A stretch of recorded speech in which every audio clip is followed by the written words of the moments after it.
Greetings. This is Market Wisdom for Traders, episode 24, delivered by Twigbe Eizugi.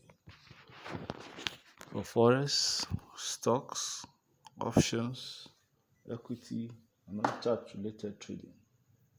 You can contact us for account management, training. You can reach us on 080 375 97085. You're advised to subscribe and share and ask questions. The great trades don't require prediction. Most of the great trades are incredibly obvious.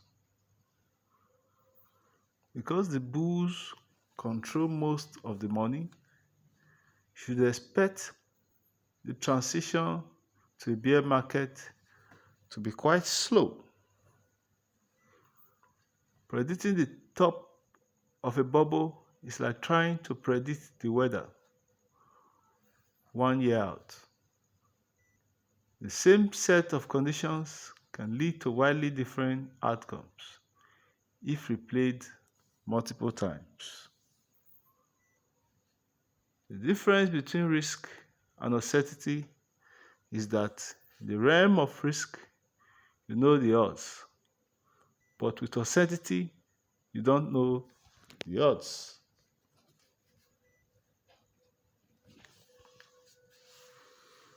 If you play roulette, you are in the world of risk.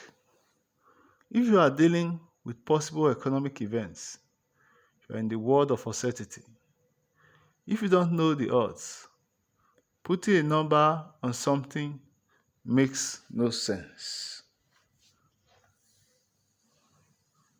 Having a beautiful idea doesn't get you very far if you don't know it the right way. The big mistake people were making and still make was to confuse liquidity with solvency. You can't fix a solvency problem by adding more liquidity. Never underestimate the ability of people to be optimistic and believe that everything is going to be okay. Historically, what is important to the market is not whether growth is good or bad, but whether it is getting better or worse. You need to implement a trade in a way that limits your losses when you are wrong. And you also need to be able to recognize when a trade is wrong.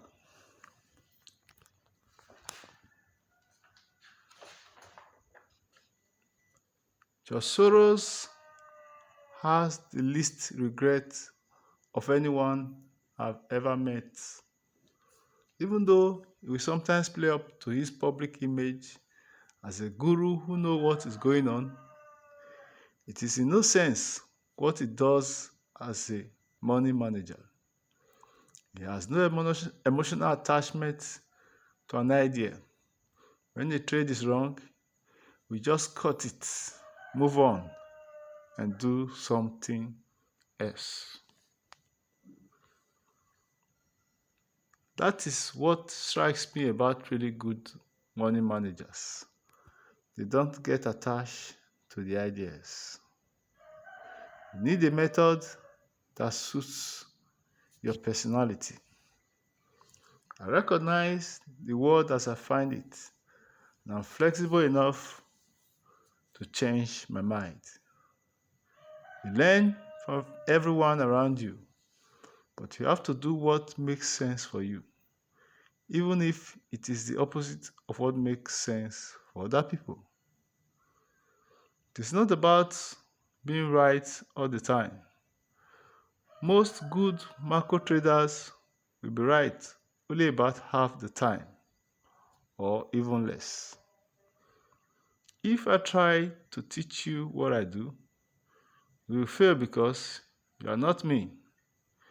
If you are around me, you will observe what I do, and you may pick some good habits, but there are a lot of things we want to do differently.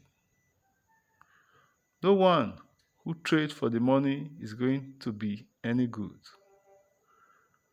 I start by deciding where the market will have to go for me to be wrong.